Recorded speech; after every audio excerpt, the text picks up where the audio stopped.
Soy el doctor Luis Carlos Solís Gasca y el tema que voy a desarrollar se titula Alcohol y daño hepático. Y la pregunta es, ¿cómo investigarlo? Los objetivos de la charla abordarán generalidades, patrones de consumo, equivalencias, factores de riesgo, historia natural, un poquito acerca de la fisiopatología y el diagnóstico. A manera de introducción, el alcohol es el factor de riesgo más importante de enfermedad hepática en el mundo, incluido en diversos tipos de cáncer, en violencia doméstica y social. Hay 3.3 millones de muertes anuales relacionadas con el consumo de alcohol, lo que representa un 5.9% del global de muertes. Y de acuerdo con la Organización Mundial de la Salud, a escala mundial, el 50% de las muertes se relacionan con el consumo de alcohol.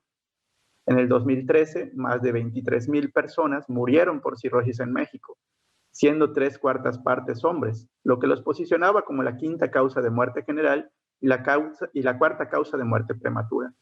La enfermedad hepática relacionada con el alcohol es la primera causa de mortalidad por cirrosis y cáncer hepatocelular, sobre todo en personas entre la cuarta y quinta décadas de la vida. Como ustedes saben, el alcohol es la droga permitida más utilizada en el mundo. El Manual Diagnóstico y Estadístico de Trastornos Mentales, en su versión cuarta, se refería o relacionaba el consumo de alcohol con el abuso y dependencia de alcohol, cada uno de ellos con criterios específicos. Sin embargo, en una actualización más reciente del DSM-5, se integró a estos dos trastornos en uno solo que en la actualidad se denomina trastorno por consumo de alcohol, que se clasifica a su vez en leve, moderado o grave, y de acuerdo a este manual, se diagnostica trastorno por consumo de alcohol cuando son positivos 2 o más de los 11 criterios expuestos en este manual. Para hablar de las definiciones, podemos decir que el trastorno por consumo de alcohol se define como el consumo riesgoso de alcohol con compromiso en diferentes ámbitos como el social, familiar y laboral, que provoca malestar o deterioro clínicamente significativo con varios grados de gravedad, dependiendo del número de criterios cumplidos. Los términos alcoholismo, alcohólico, abuso de alcohol se han eliminado y ya no se consideran apropiados, pues estigmatizan a nuestro paciente. De acuerdo con la Clasificación Estadística Internacional de Enfermedades y Problemas Relacionados con la Salud, en su 10ª revisión, que es el CIE-10, se considera el consumo nocivo de alcohol al que provoca un daño físico o mental a la salud. Pero hay que entender cuáles son esos patrones de consumo riesgoso. Y se puede definir un consumo riesgoso de alcohol al consumo de más de 3 bebidas estándar por día en hombres, esto es, más de 30 gramos de alcohol, o más de 2 bebidas estándar por día en mujeres, lo que equivale a más de 20 gramos día de alcohol. Igualmente, el episodio de consumo excesivo, definido como un consumo de 6 o más bebidas estándar o más de 60 gramos de alcohol en una sola ocasión. O consumo por atracón, que en inglés lo pueden encontrar como binge drinking, que es aquella persona que consume en menos de 2 horas 4 o más bebidas estándar en mujeres, más de 40 gramos de alcohol, y 5 o más bebidas estándar en hombre, que equivale a más de 50 gramos de alcohol. Pero ¿cómo saber cuántos gramos al día de alcohol consumimos y qué es una bebida estándar? Bueno, pues para ello podemos basarnos en una fórmula en donde la cantidad ingerida en mililitros por la graduación alcohólica de la bebida ingerida por una constante que es 0.8 entre 100 nos da los gramos día de alcohol. O como alternativa para estandarizar la medición del consumo de alcohol, pueden saber que una bebida estándar contiene entre 10 y 14 gramos de alcohol. La Organización Mundial de la Salud, en su guía sobre la intervención para evitar el consumo riesgoso de alcohol, definió que una bebida estándar en promedio son 10 gramos de etanol puro y recomienda tanto para hombres como para mujeres no exceder más de 2 bebidas estándar por día. Cabe mencionar que este parámetro sugerido por la OMS, aunque parece ser apropiado por ser simple y sencillo de replicar, sin embargo, en la cantidad de alcohol que contiene una bebida estándar es variable de acuerdo con cada región continental e incluso difiere en cada país. Y es por eso que en México, la norma oficial mexicana, en su apartado sobre bebidas alcohólicas, publicó en el Diario Oficial de la Federación, en marzo del 2015, una tabla en donde especifica o indica el contenido aproximado de una bebida alcohólica estandarizada a 13 gramos de alcohol, considerando que su gravedad específica es de 0.785 gramos por mililitro. Y en esa publicación pueden ustedes encontrar este cuadrito donde se ven los tipos diferentes de bebida, los porcentajes de alcohol y la cantidad de mililitros expresados. En el mundo hay también diferentes tablas de equivalencia en donde podrán encontrar como, por ejemplo, el consumir un vaso de cerveza de 350 mililitros, que equivale a un 5% de alcohol, de porcentaje de alcohol, puede ser equivalente a una copa de vino de mesa de 150 mililitros o un porcentaje de alcohol del 12 al 13%, o equivalente a una bebida destilada, como puede ser un vaso de whisky, de vodka, de tequila, de ron, con un porcentaje de alcohol de 40 a 45%, pero tan solo en 45 a 50 mililitros. Es bien sabido que hay muchos factores que están involucrados en el daño por consumo abusivo de alcohol y que dentro de esto la cantidad consumida de alcohol, independientemente del patrón de consumo, es el factor de riesgo más importante para el desarrollo de la enfermedad hepática alcohólica. Estudios epidemiológicos han demostrado una fuerte correlación entre la cantidad y duración del consumo de alcohol y la presencia de cirrosis. Los sujetos que registraron un consumo alcohólico más de 120 gramos día tuvieron el mayor riesgo de padecer cirrosis. Y en cuanto a las características demográficas, las mujeres son más susceptibles al daño hepático por alcohol que los hombres. Lo que es bien sabido es que los patrones más riesgosos están en las ingestas agudas o intoxicación etílicas, las ingestas crónicas o bebedores de riesgo y las ingestas en atracón o binge drinking. La enfermedad hepática relacionada con el consumo de alcohol incluye un amplio rango de estadios que van desde la esteatosis hepática simple, esteatohepatitis alcohólica con o sin fibrosis, hasta finalmente el desarrollo de cirrosis y el factor de riesgo para ello, que es el carcinoma hepatocelular. Y aunque no necesariamente son etapas progresivas de la enfermedad, todas ellas pueden coexistir en un mismo paciente. En esta diapositiva podemos observar la historia natural de la enfermedad, encontrando desde aquellas personas que con tan solo 2 semanas de tener un consumo de alcohol de más de 60 gramos al día, el 90% van a acumular grasa hepática. Esta grasa puede ser revertible con tan solo 4 a 6 semanas de abstinencia. Sin embargo, aquellos pacientes o personas que siguen bebiendo tendrán un riesgo de hasta el 35% de desarrollar esteatohepatitis o un 40% de desarrollar fibrosis hepática. De los pacientes con fibrosis, un 20% podrán evolucionar a cirrosis, pero más del 75% desarrollarán esteatohepatitis. En esta diapositiva podemos ver que, aunque la enfermedad hepática relacionada con alcohol tiene una clara relación dosis-respuesta con la cantidad de alcohol ingerido, es la susceptibilidad individual a desarrollar diferentes fenotipos de la enfermedad que va a depender de la interacción de factores conductuales, genéticos, ambientales, así como de diferentes comorbilidades a los que esté asociado.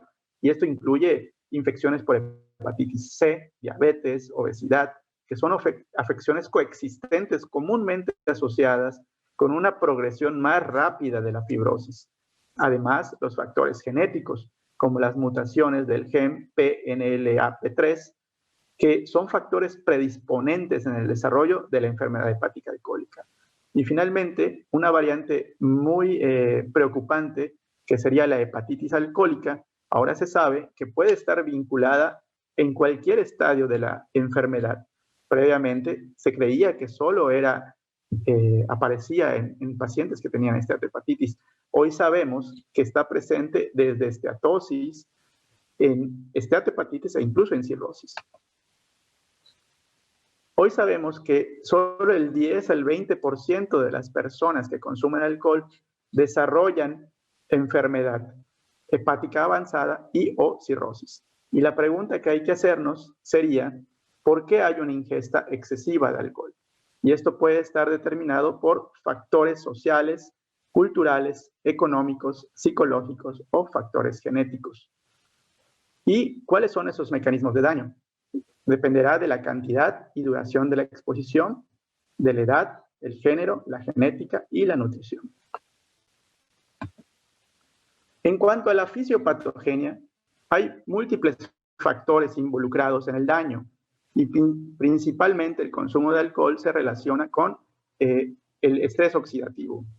Un estrés oxidativo que nos condicionará peroxidación de lípidos, que condicionará a su vez esteatosis, factores de daño molecular que activarán células estrelladas, aumentarán depósitos de hierro y poco a poco esto generará una respuesta proinflamatoria liberando mayor cantidad de reactantes de inflamación como las citoquinas.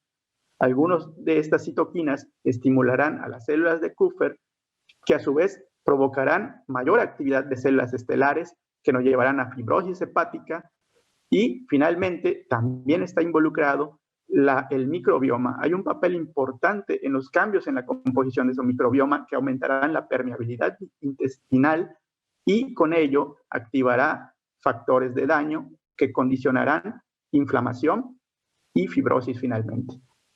Así también, el alcohol puede relacionarse directamente con una toxina hepática.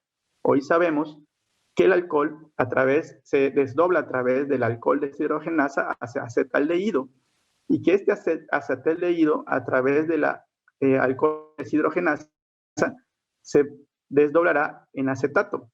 Y estas dos fuentes de inflamación generarán inflamación y fibrogénesis.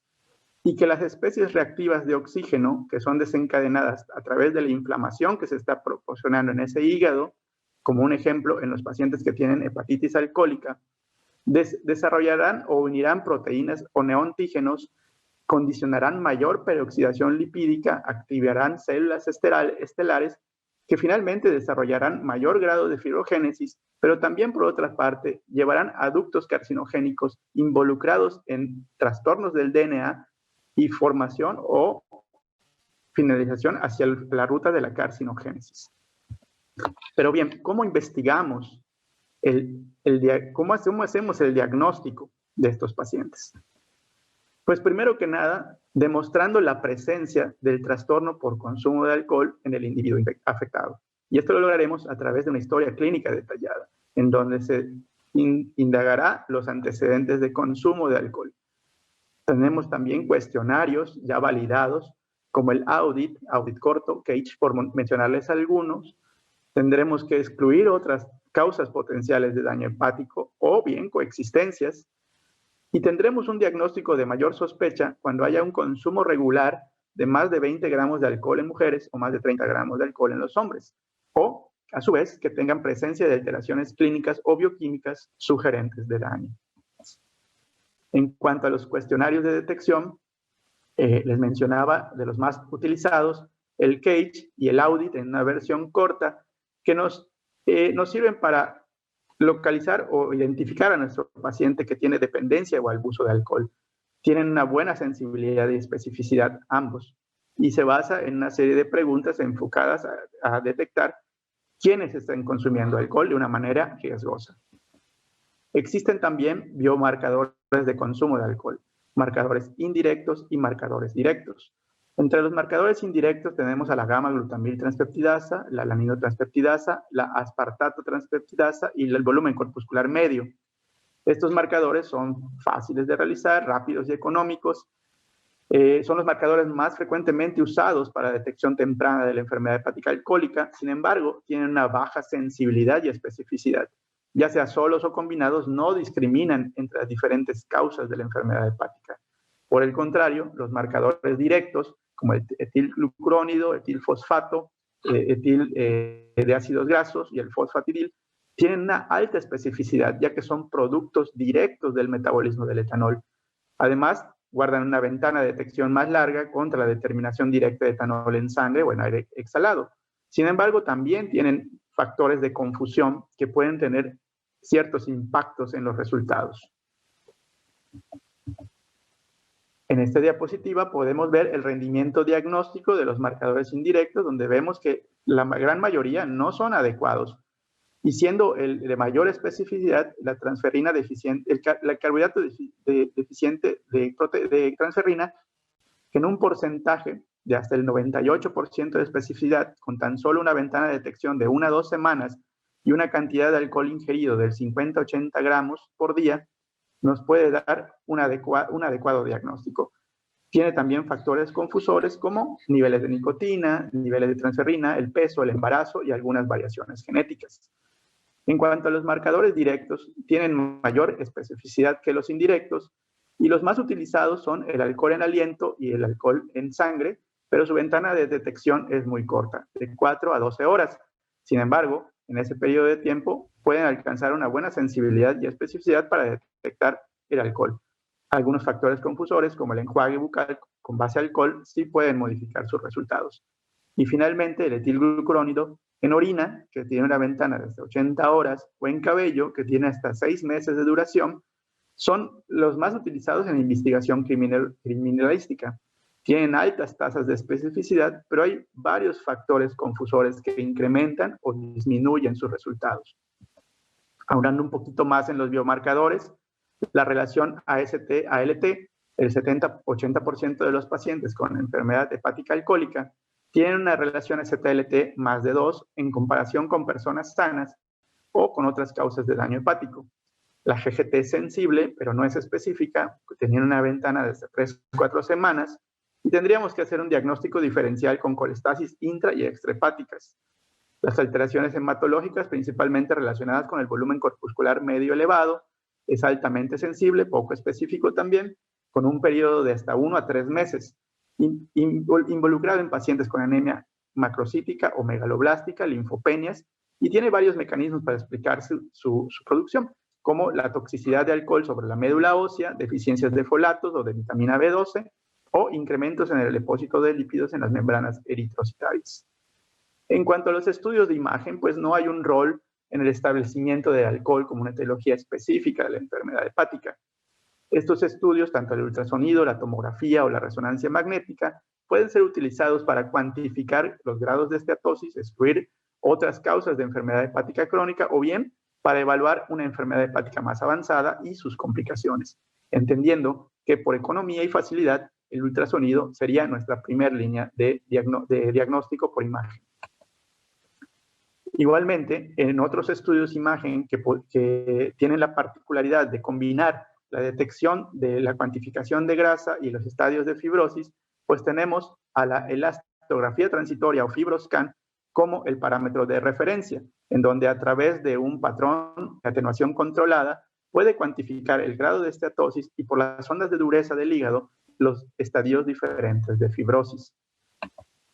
En un resumen de los métodos de diagnóstico, podemos decir que el ultrasonido nos provee únicamente información morfológica. No puede diferenciar, no puede diferenciar grados diferentes de fibrosis y tiene una gran especificidad cuando la infiltración grasa es moderada o grave, pero muy baja sensibilidad cuando la infiltración grasa es menor del 30%. La tomografía es costosa, tiene el inconveniente de la radioactividad. La resonancia magnética igualmente costosa, tiene un periodo más largo de examinación y tiene el inconveniente que cuando hay pacientes con sobrecarga de hierro puede modificar los resultados. En cuanto a los test serológicos, son mínimamente invasivos, pero tienen una baja aproximación diagnóstica, están susceptibles a los cambios por inflamación y tienen una baja aceptación clínica. En algunos pacientes será necesario requerir de una biopsia hepática. Recordar que es invasiva, que no está exenta de complicaciones, de errores de muestreo y que es irreproducible. Finalmente, como conclusión, podemos decir que los objetivos para reducir la morbimortalidad relacionados con la enfermedad hepática alcohólica radica en la temprana detección e intervención. El objetivo de abstinencia o disminución del consumo de alcohol debe ser implementado para reducir el riesgo de enfermedad hepática en bebedores riesgosos. La detección de consumo nocivo de alcohol debe ser realizada por médicos de cabecera y en pacientes ingresados en instalación de emergencia con detección de enfermedad hepática alcohólica en pacientes de alto riesgo. Y finalmente, los métodos de tamizaje sugeridos son los marcadores en sangre y los estudios de imagen, teniendo como primera línea el ultrasonido. Por su atención, muchas gracias. Hola, buen día. Yo soy la doctora Alma Culhacha y soy hepatóloga en la ciudad de Monterrey. Primero que nada, muchas gracias a Bayer por la invitación a participar en este curso. El día de hoy quisiera platicarles un poco acerca de la infección por virus de hepatitis B y virus de hepatitis C. Vamos a hablar acerca de quiénes son los que están en riesgo y cómo los podemos diagnosticar. Esta va a ser la agenda. Vamos a revisar de ambos virus un poco de epidemiología. Brevemente recordaremos algo de virología que nos va a ayudar para hacer su diagnóstico, cuáles son los factores de riesgo y cuáles son los programas de tamizaje y las pruebas diagnósticas con las que contamos. Y finalmente terminaré con algunos mensajes importantes para llevar a casa. Bueno, a nivel global, la hepatitis B fue identificada en 1977 como el antígeno Australia por Bloomberg y colaboradores. Se estima que aproximadamente 1/3 de la población mundial ha tenido en algún momento contacto con este virus. Y la OMS nos dice que en el 2015 hubo cerca de 250 millones de personas infectadas. De estos, hasta el 5% se van a volver portadores crónicos. Y va a depender mucho en qué momento adquieren la infección. Por ejemplo, los pacientes que adquieren la infección en la etapa prenatal van a tener una cronicidad de hasta un 90%, mientras que en la etapa adulto esta va a ser tan solo del 5%. Anualmente se documentan un total de 780 muertes por este virus. Si vemos este mapa, podemos observar cómo existe una alta incidencia que es considerada una incidencia mayor al 8% en algunas zonas de Asia y en algunas partes del continente africano. Nuestro país se encuentra considerado un país de baja incidencia. En México, 1.7 millones de personas han tenido contacto con el virus de la hepatitis B. Se reporta que existen alrededor de 107,000 portadores crónicos y 25,000 casos nuevos por año. En este estudio realizado por el Dr. Panduro, los casos reportados en su mayoría se encontraban entre los 25 y los 44 años de edad. Sin embargo, recientemente, algunos estudios han demostrado que en la población indígena del sur del país existe una alta prevalencia de hepatitis B oculta, por lo que quizás estas estimaciones no están cercanas a la realidad actual. En cuanto al genotipo, sabemos que el que predomina en nuestro país es el genotipo H. Vamos a hacer un breve repaso de la virología, solamente para poder entender cuando hablemos un poco de las pruebas diagnósticas. Y recordemos que el virus de la hepatitis B es un virus de la familia Hepatnaviridae, que es un virus de ADN de doble cadena y que tiene varias regiones ORF abiertas de transcripción. Sus genes codificantes van a ser el gen COR, el de superficie, el X y el de la polimerasa. Y esto va a cobrar relevancia cuando hablemos de las pruebas de detección. Brevemente, el ciclo de vida. Hay que recordar que el virus de la hepatitis B va a tener la capacidad de entrar en la célula del huésped, que es un virus hepatotropo. Eso quiere decir que tiene principal efecto por el hígado y que va a utilizar al hepatocito como su maquinaria. Tiene la capacidad de unirse a través de las proteínas de los receptores, entrar a la célula, entrar directamente al núcleo y aquí formar algo que se llama el cccDNA covalente, que va a permitir que el virus persista de por vida en el ADN de este hepatocito. Y esto es lo que va a hacer tan difícil su erradicación. ¿Cómo se transmite el virus de la hepatitis B? Bueno, el virus de la hepatitis B es altamente contagioso. Es 50 a 100 veces más infeccioso que el VIH y 10 veces más que el virus de la hepatitis C. Sus principales vías de infección son a través de la exposición a fluidos corporales y a sangre, y la vía principal va a depender de acuerdo a la epidemiología de cada país. En países de baja incidencia como el nuestro, la principal vía va a ser la parenteral y la sexual. Más o menos un 30-40% van a ser por vía sexual y 23% por vía parenteral, mientras que la vía perinatal va a abarcar solamente un 5%. Sin embargo, en los países de alta endemia, la infección por la vía perinatal va a ser incluso la más frecuente. Y recordemos que el riesgo de transmisión va a ser directamente proporcional a si la paciente tiene viremia o no. Así, las pacientes que tienen antígeno E positivo, que son el antígeno que traduce replicación viral, pues el riesgo de transmisión va a ser de un 70 a un 90%. ¿Cuál es la historia natural de esta infección? Bueno, tenemos la exposición, la infección aguda. Si bien recuerdan, va a variar dependiendo de la edad, cuáles se van a hacer crónicas. Si estamos en los adultos, va a ser alrededor de un 5%, en los neonatos 90% y en los niños 50-50. Menos del 2%, aproximadamente del 1 al 2%, se pueden presentar en forma de una falla hepática fulminante. Los demás, aquellos que caen en el rubro de la infección crónica, entre 15 y 40% van a tener un daño hepático progresivo. De estos, un 10 a 30% pueden desarrollar cirrosis y sus complicaciones, y un 2 a 5% van a desarrollar hepatocarcinoma. Existen diferentes fases de la infección. Vamos a mencionarlas brevemente. Estas recientemente se cambió la nomenclatura por las diferentes organismos internacionales, y actualmente se clasifica en 4 etapas, y todo va a depender de si estamos con un paciente que tiene un antígeno E positivo de replicación o negativo.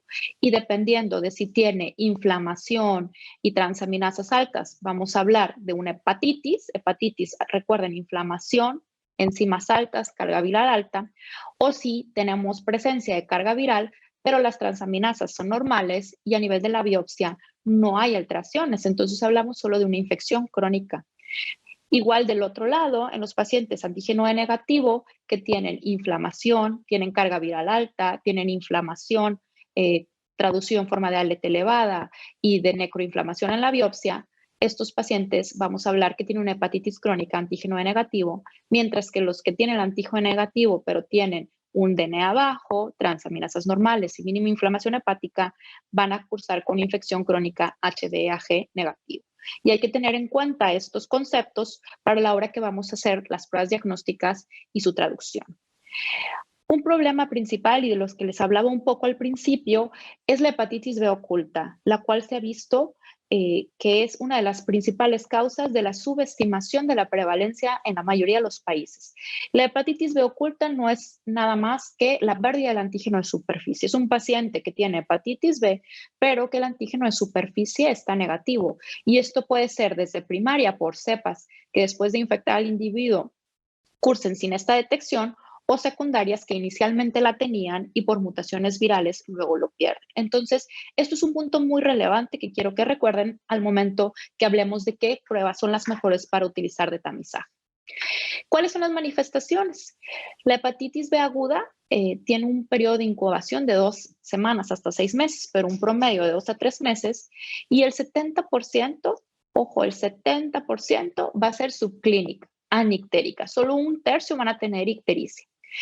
Cuando presentan síntomas, la mayoría van a ser pues, síntomas un poco inespecíficos. Pueden tener un cuadro prodrómico que se conoce como enfermedad del suero, ataque al estado general, puede haber febrícula, puede haber sensación como de enfermedad sin nada específico, y posteriormente un tercio desarrollarán ictericia a los 10 días del inicio de este pródromo.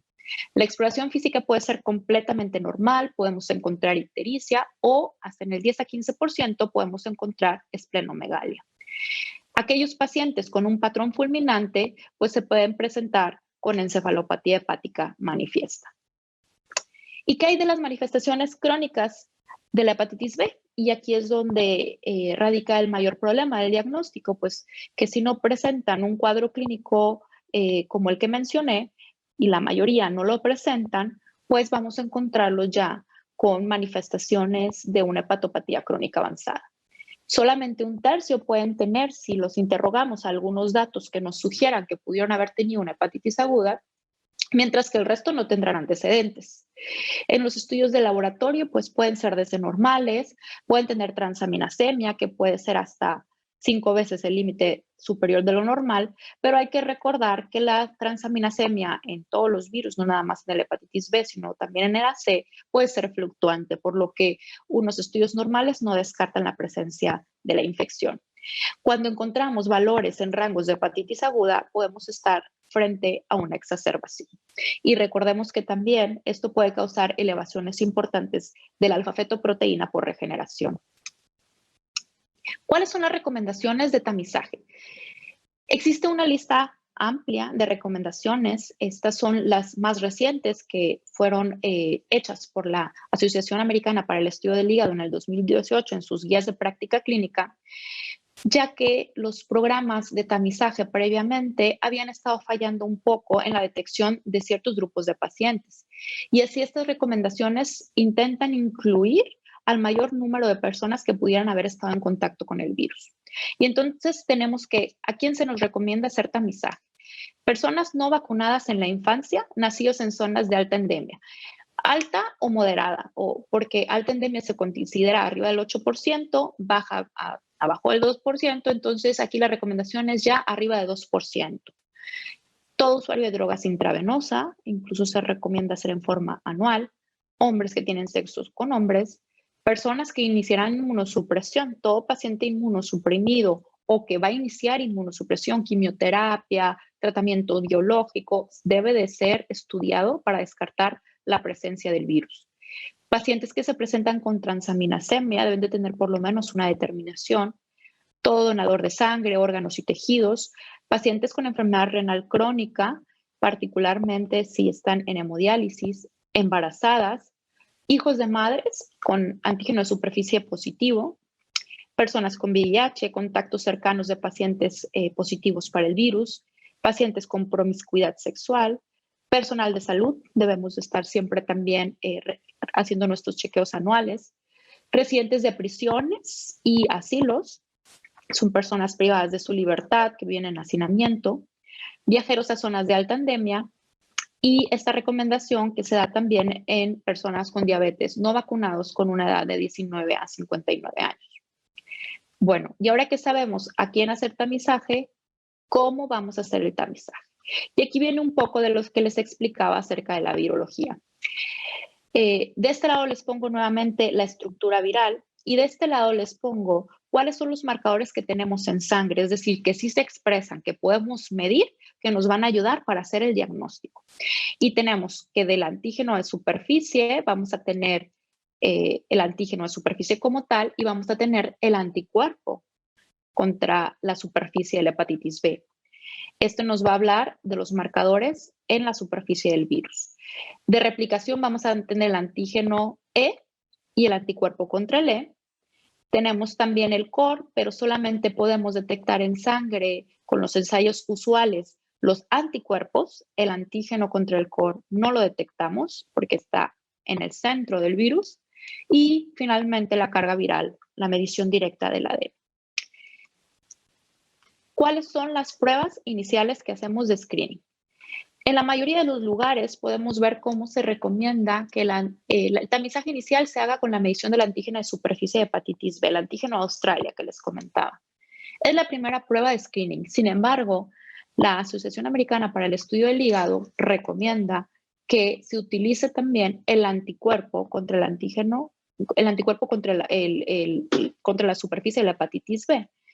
Y vamos a ver más adelante un poquito por qué esto. Entonces, hoy se recomienda que utilicemos ambos. Nos va a servir tanto para saber si el paciente estuvo expuesto o si no lo estuvo y es candidato a vacunación, porque la prevención es una de las estrategias principales para la erradicación del virus. El antígeno de superficie va a aparecer de 1 a 10 semanas después de la exposición al virus y antes de los inicios de los síntomas o de que podamos ver incluso en la sangre elevaciones de los niveles de transaminasas. Cuando hay una hepatitis aguda y se autolimita, como vemos que en los adultos pasa en el 90-95% de las ocasiones, bueno, el antígeno de superficie va a ser indetectable a los 4 a 6 meses.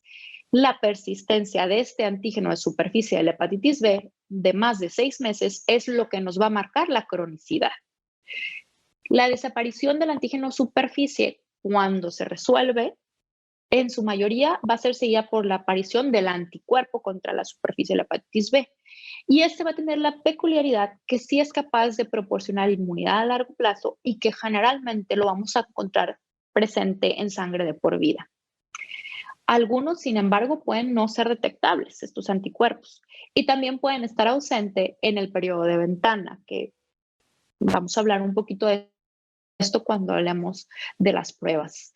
Y podemos no encontrarlo. ¿Qué otros marcadores nos van a ser útiles para el diagnóstico? Bueno, el antígeno E. Este va a ser detectable tanto en la fase aguda como crónica y es el marcador que nos indica replicación viral y alta infectividad. Paciente con HBeAg positivo tiene carga viral alta y es muy infeccioso.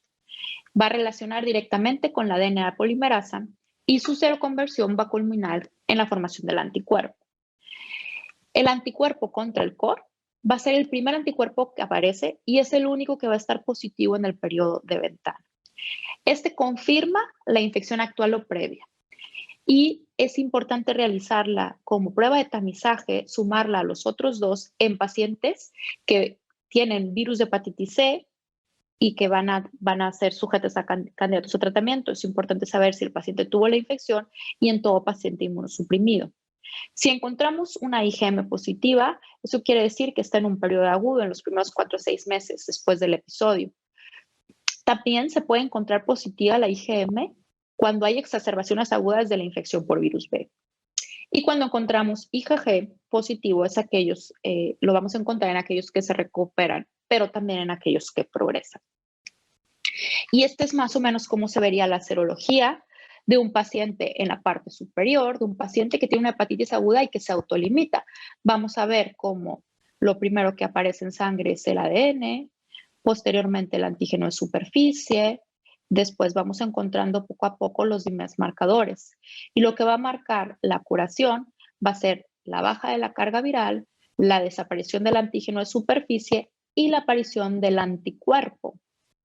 Aquí vemos cómo aparece el anticuerpo y es lo que nos va a marcar que el paciente se recupera y la presencia del anticuerpo para el antígeno E y del anticuerpo COR es lo que nos va a traducir en una infección pasada pero curada. Y aquellos que su sistema inmunológico no es capaz de depurar el virus, pues lo que nos va a marcar es la persistencia tanto del DNA en sangre como la persistencia del antígeno de superficie en sangre por más de 6 meses. Y esto correlaciona con las etapas que les platicaba al principio, que esta es la terminología antigua, pero donde podemos ver que dependiendo de los niveles de transaminasas, del DNA y la presencia del marcador del antígeno E, es como vamos a ver en las diferentes fases de la evolución de la enfermedad.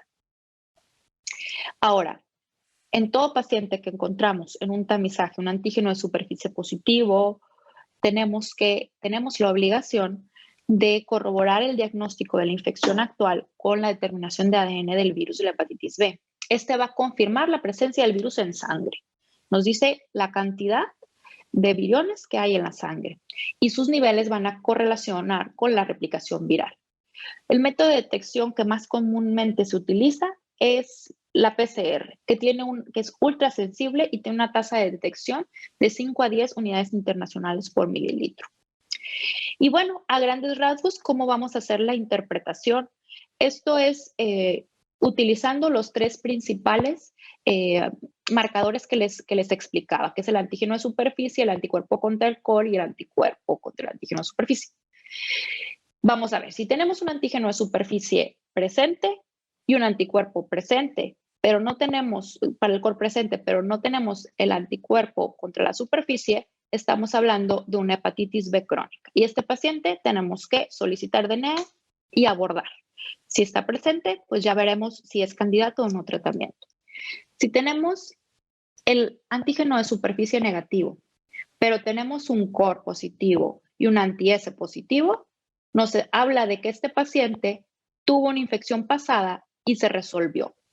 No hay necesidad de hacer más estudios, a menos que sea un paciente inmunocomprometido, porque en estos pacientes sí se recomienda hacer un DNA porque podemos encontrar un antígeno de superficie negativo con cargas virales bajas y presentes en sangre. Pero si no está inmunosuprimido, no debemos que hacer más estudios. Ese paciente sí se infectó, pero se curó. Si tenemos un antígeno de superficie negativo con un anticor positivo, pero no tenemos antisuperficie, estamos hablando de una infección pasada resuelta o un falso positivo. Igual estamos obligados a pedir un DNA en un inmunocomprometido. La mayoría de las veces se va a tratar de un paciente que se infectó, se curó, pero no generó anticuerpos o no son detectables. Si tenemos un antígeno de superficie negativo, un anticuerpo negativo y un antisuperficie positivo, estamos hablando, y esto es una consulta muy frecuente que me mandan pacientes con esta interpretación, pensando que el paciente tiene hepatitis B, pero la presencia en sangre de solamente el antisuperficie nos hablan de vacunación. Es lo que busca la vacunación, generar este anticuerpo. Este paciente está inmune y no hay que hacer más estudios. Si encontramos todo negativo, es un paciente que no se ha infectado, pero que tampoco tiene anticuerpos que lo protejan, por lo cual lo que tenemos que hacer es mandar a este paciente a vacunar y prevenir que se infecte. Bueno, ¿y qué hay de la hepatitis C? La hepatitis C, pues es una hepatitis un poquito más reciente. Se conocía anteriormente como hepatitis no A, no B y fue identificada hasta 1988 mediante técnicas moleculares. Infecta alrededor de 170 millones de personas a nivel mundial, con una prevalencia más o menos de un 2.35%. Se estima que en Estados Unidos entre un 45 y 85% ni siquiera saben que tienen la infección. Y hay que recordar que la hepatitis C es la única infección viral crónica hepática que tiene potencialmente cura antiviral. El virus de la hepatitis B no lo podemos curar, lo podemos controlar. Tenemos muy buenos medicamentos que hoy logran eso, pero la hepatitis C la podemos curar. Entonces, ¿qué tenemos que hacer? Detectarla. ¿Cuál es su prevalencia? Bueno, la prevalencia en México, en nuestro país, varía mucho la epidemiología dependiendo del artículo que revisemos. Los más recientes hablan de una prevalencia de 0.2 a 0.7%, otros hablan que hasta 1.2% de prevalencia podemos tener en el país, pero esto traduce entre 500,000 a un poquito más de 1,000,000 de pacientes infectados actualmente en nuestro país. El genotipo que más predomina en México es el 1B y seguido del 1A. Y realmente antes se pensaba que prácticamente no teníamos genotipo 5 o 6, pero sí tenemos genotipo 6 en el país. Este es un estudio que se realizó en varios bancos de sangre en el país, con 18 millones de donadores, personas que iban a donar sangre y quienes salieron con anticuerpos positivos. Se encontró una prevalencia de 0.64% del anticuerpo positivo. Y esto es lo que les hablaba un poco de los genotipos y su distribución. Y de este lado podemos ver los grupos de edades en los que se diagnostica la hepatitis C. La mayoría se diagnostica entre los 30 y los 60 años. ¿Y qué hay de su virología? La virología de la hepatitis C, su diagnóstico, como van a ver más adelante, es mucho más sencillo. Pero bueno, para recordar un poco del virus, pues este es un virus, a diferencia de la hepatitis B, es un virus ARN. Tiene 2 proteínas de envoltura, la 1 y la 2, y estas son las que se van a anclar a una membrana de envoltura lipídica de la célula del huésped, que es la que va a rodear la nucleocápside. Es de cadena única, pertenece a la familia Flaviviridae y es del género Hepacivirus. Este virus también tiene trofismo especial por el hígado. Es el sitio principal donde se va a replicar en los hepatocitos. Sin embargo, también va a infectar células mononucleares, células beta y células dendríticas. Y va a tener una entrada mediante las proteínas de envoltura que se va a unir a estos receptores a nivel de la célula del hepatocito para lograr entrar. Y la diferencia con la hepatitis B es que este no tiene la capacidad de integrarse al ADN, al genoma del hepatocito. Por lo tanto, es un virus que vamos a poder curar. Y esto es un poquito de su ciclo de vida. Es muy parecido la entrada a la mayoría de los virus que llegan y se unen a un receptor. Hay una endocitosis. Posteriormente se lleva adentro del citoplasma de la célula, utiliza la maquinaria de la célula para replicarse, formar la cadena negativa, la cadena positiva del RNA, posteriormente ensamblarse y transportarse hacia la sangre nuevamente. Y esta que ven en el lado derecho, pues son las 7 proteínas que conforman al virus de la hepatitis C, que tienen más implicación en las pruebas de detección de ELISA, pero sobre todo en el tratamiento. diferentes genotipos. Los genotipos tienen una divergencia de un 35 a 44% entre ellos y hay 7 genotipos que son los mayores y hablan un poquito de, para la detección es igual, pero sí varía un poquito en cuanto al tratamiento.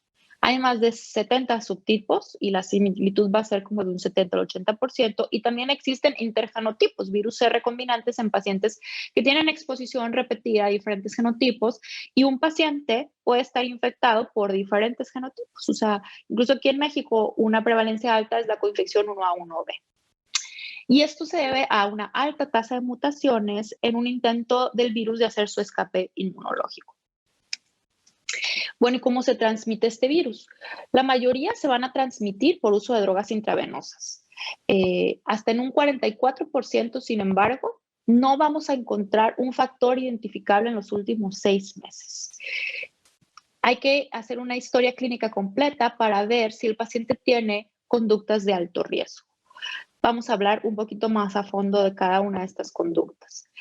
Según la CDC, el 60% de los nuevos casos de hepatitis C son por consumo de drogas, por consumo de drogas intravenosa. Un 15%, lo cual como realmente en nuestro país esto no tiene no es tan prevalente el contagio sexual, pero la CDC lo marca todavía como el antecedente del contagio sexual. Por transfusiones de sangre hoy en día es muy raro, pero hasta, como les mencionaba, dependiendo de dónde lo leamos, de un 10, 30% podemos no identificar un factor de riesgo. La exposición parenteral al virus es la forma más efectiva de contagiarse de la hepatitis C. La seroprevalencia entre usuarios es de un 64.7%. Es altísima, es altísima. Por transfusión realmente la probabilidad es muy baja. Sin embargo, va a seguir habiendo grupos en riesgo. En el pasado, recuerden que este es un virus nuevo, entre comillas, hasta el 10% de los receptores podían adquirir la infección. El screening para el anticuerpo de la hepatitis C, a partir de 1990, pero se hizo uno universal hasta 1994, ha disminuido el riesgo a ser mínimo. Actualmente es menos de 1 en 1.000.000. Sin embargo, si recuerdan en la gráfica anterior les ponía que según la CDC hasta 10% podrían ser por eso, es porque todavía hoy en día se siguen presentando con nosotros pacientes con el antecedente de haberse transfundido en los 70s, en los 80s, y así fue como adquirieron la infección. Y hoy en día se están presentando con las complicaciones de la infección, cirrosis, hepatocarcinoma. Para 1999 se introdujo la tecnología de ácidos nucleicos, lo que disminuyó todavía 5 a 10 veces más el riesgo. Sin embargo, sigue habiendo grupos de alto riesgo. ¿Quiénes? Pues politransfundidos, pacientes con talasemias, con hemofilia, siguen siendo pacientes que se consideran en riesgo. Aunque el riesgo es mínimo, es tanta la exposición que estamos obligados a hacer tamizaje en ellos. La vía sexual, bueno, la eficacia y la transmisión sexual es baja. Realmente la seroprevalencia entre parejas monógamas es del 0.1% anual, pero se ve aumentada en personas que tienen sexo con hombres que tienen sexo con hombres y en promiscuos. El riesgo también va a ser mayor cuando hay confección con VIH y el uso del preservativo pues va a disminuir el riesgo. En cuanto a la hemodiálisis, la prevalencia del anticuerpo declinó del 21% en el 92 a un 17% y actualmente se piensa que anda rondando el 0.4 o 0.5% en las unidades de hemodiálisis. Aunque la CDC no recomienda máquinas exclusivas ni aislamiento del paciente porque en teoría la limpieza, la esterilización de los equipos debe ser suficiente para inactivar el día, desgraciadamente en nuestro país sigue habiendo brotes en unidades de hemodiálisis que hemos identificado por lo menos en el norte del país y seguramente eso se ha visto en otras zonas. Pacientes en trasplante de órganos, bueno, la transmisión del virus de la hepatitis C en un órgano infectado es prácticamente universal, por lo que las políticas de detección es universal también. La transmisión perinatal generalmente se da al momento del nacimiento, no tanto intraútero, y sucede en el 5% de los pacientes con anticuerpos positivos. El riesgo es el doble si es una mujer que tiene coinfección con VIH y prácticamente es exclusiva para pacientes ARNA positivos, con buena correlación con los niveles de viremia. Entre más viremia, más probabilidad de que se infecte el producto. Sin embargo, la lactancia no hay evidencia de que conlleve riesgo de infección.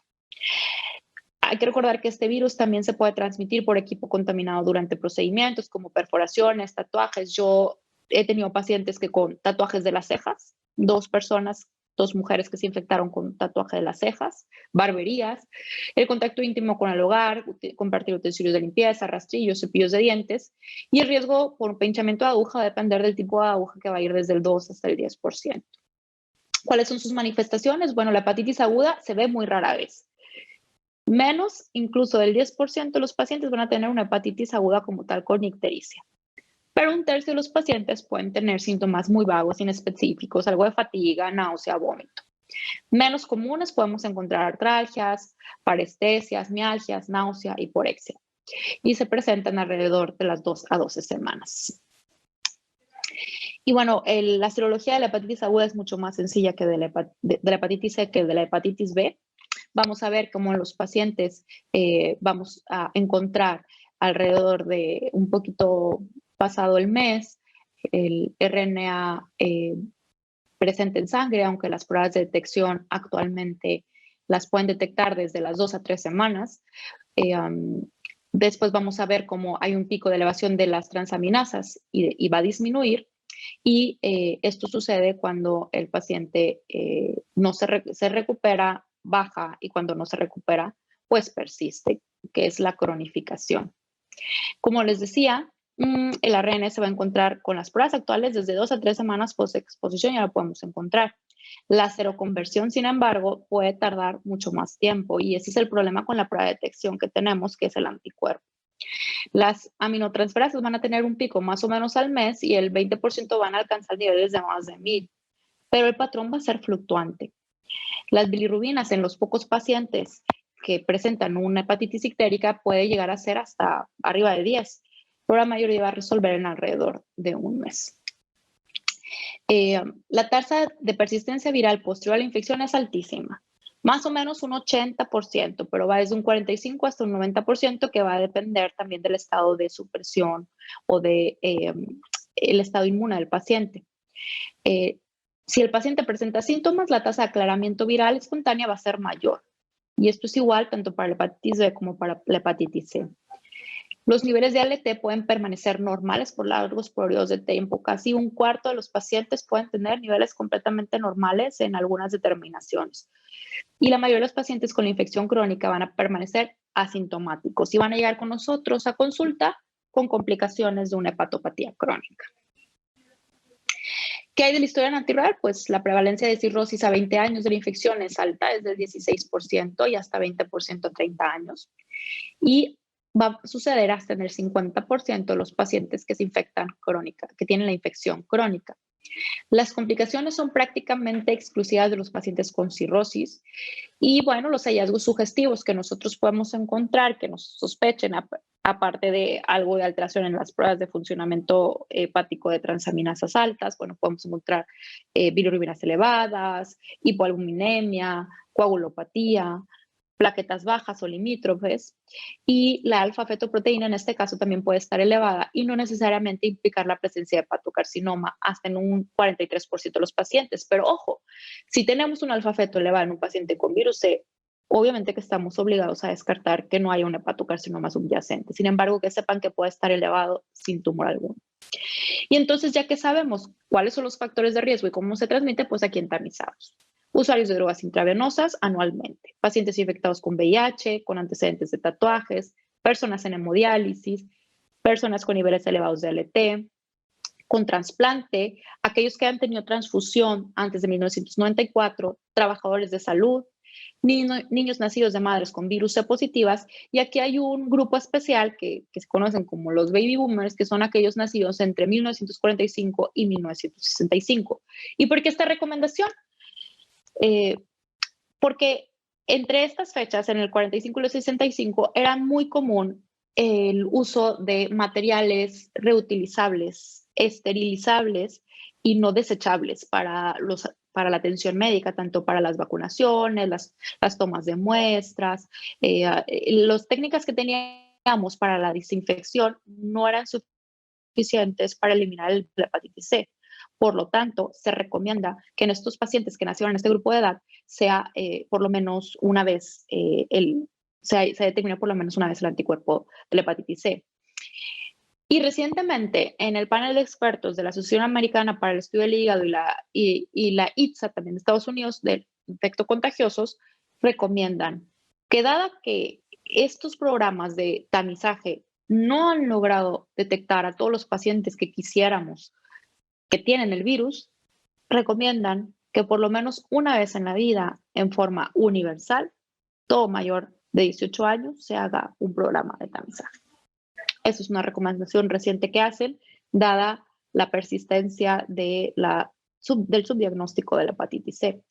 Y bueno, aquí era lo que les comentaba de los baby boomers. Esto se vio en este estudio que hicieron, como la prevalencia de estos pacientes que nacieron en esta época llegó a ser tan alto hasta un 5% de prevalencia del anticuerpo. Entonces, estos pacientes, ojo, también tenemos que detectarlos y por lo menos una vez en la vida pedirles un anticuerpo.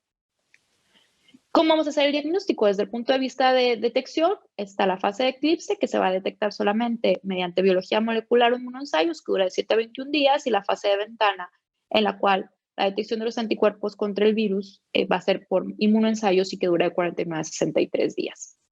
Y se van a dividir en pruebas serológicas y pruebas moleculares.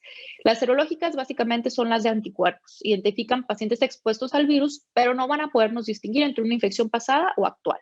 Y las pruebas moleculares que detectan el RNA del virus son las que nos van a confirmar la infección. Entonces, tenemos los ensayos de screening de anticuerpos que tienen alta sensibilidad y los suplementarios en algún grupo especial que vamos a necesitar hacer para identificar falsos positivos. De todos estos, el ELISA es el más utilizado de ensayo de screening porque es fácil de usar, baja variabilidad, automatizado y bajo costo. Y actualmente solamente utilizamos ELISA de tercera o cuarta generación porque tiene una sensibilidad de un 97 al 99% y un periodo de ventana cortito, de 2 a 3 semanas. También tenemos las pruebas rápidas para detección del virus de hepatitis C. Se pueden realizar en suero, en plasma, en sangre, saliva o por punción digital. Son de lo más prácticas, baratas, accesibles, no ocupan capacitación ni manejo especial de la muestra y va a tener la ventaja que podemos nosotros llevar a un gran número de personas estas pruebas para poder hacerles el tamizaje.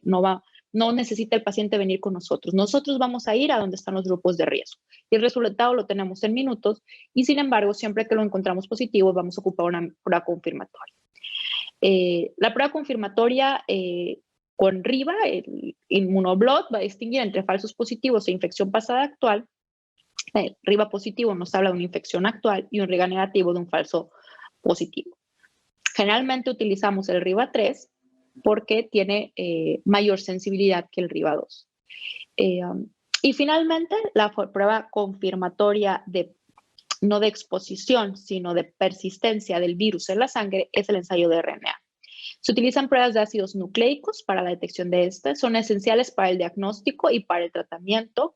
Todos se van a calibrar de acuerdo a las unidades internacionales estándar de la OMS y podemos tener pruebas cualitativas o cuantitativas, siendo las de PCR las más comunes. Y hoy en día se recomienda utilizar PCR cualitativo o cuantitativo. Antes el cuantitativo era importante para el seguimiento y la evolución del paciente, pero si contamos solamente con uno u otro, pues tenemos que confirmar el diagnóstico con estas pruebas. Existen diferentes marcas. La ultrasensible es aquella que detecta por abajo de 30 unidades internacionales, pero la mayoría ya detectan las PCRs en tiempo real entre 10 a 15 unidades por mililitro. Se debe usar siempre previo al tratamiento y la vamos a utilizar también para guiar la terapia. La presencia del RNA va a confirmar la infección activa. También nos va a servir para determinar el genotipo y la persistencia del RNA por más de 6 meses, pues nos va a definir la infección crónica. Todo paciente con RNA presente debe ser canalizado para valorar tratamiento, todos. Ya veremos después si algunos tendrán contraindicaciones, pero todos tienen que ser canalizados para valorar tratamiento. Y este es el abordaje diagnóstico de la hepatitis C. Si tenemos un anticuerpo para la hepatitis C no reactivo, bueno, pues no tenemos hepatitis C. Si tenemos un anticuerpo reactivo y el nivel es muy bajo o bajo, generalmente se va a hacer por el mismo laboratorio, no lo tenemos que pedir, en automático el laboratorio hace el inmunoblot del RIBA, la prueba confirmatoria. Si el inmunoblot está negativo, no hay hepatitis C. Si es indeterminado, tenemos que hacer un RNA del virus. Si está positivo, pues hay hepatitis C, y si no, pues no. Si está positivo en el inmunoblot, tenemos que hacer el RNA porque este paciente lo más probable es que tenga viremia positiva. Si el nivel del anticuerpo es alto, nos vamos directamente a la que nos reportan esto alto. A nosotros nomás nos van a reportar positivo o negativo el anticuerpo. Cuando está bajo o muy bajo, el laboratorio va a hacer la confirmatoria y entonces ya nos va a decir prueba confirmatoria de RIBA, negativo, no hay, o positivo. Y entonces es cuando tenemos la presencia de que el paciente sí estuvo en contacto y tenemos que hacer el RNA. Y bueno, finalmente los mensajes para llevar a casa. Hay que recordar que las enfermedades virales tienen aún una alta prevalencia a nivel mundial en nuestro país. Son una causa prevenible de morbimortalidad asociada a cirrosis y hepatocarcinoma. Debemos identificar los pacientes en riesgo de infección por virus B y virus C. El tamizaje de pacientes se debe hacer con el antígeno de superficie y el antisuperficie, con ambos. Y el tamizaje de pacientes con virus C o inmunocomprometidos debe de agregar el anticuerpo contra el core, los anticuerpos totales. Todo paciente con prueba de screening positiva debe de ser referido para confirmación diagnóstico y tratamiento. Muchas gracias.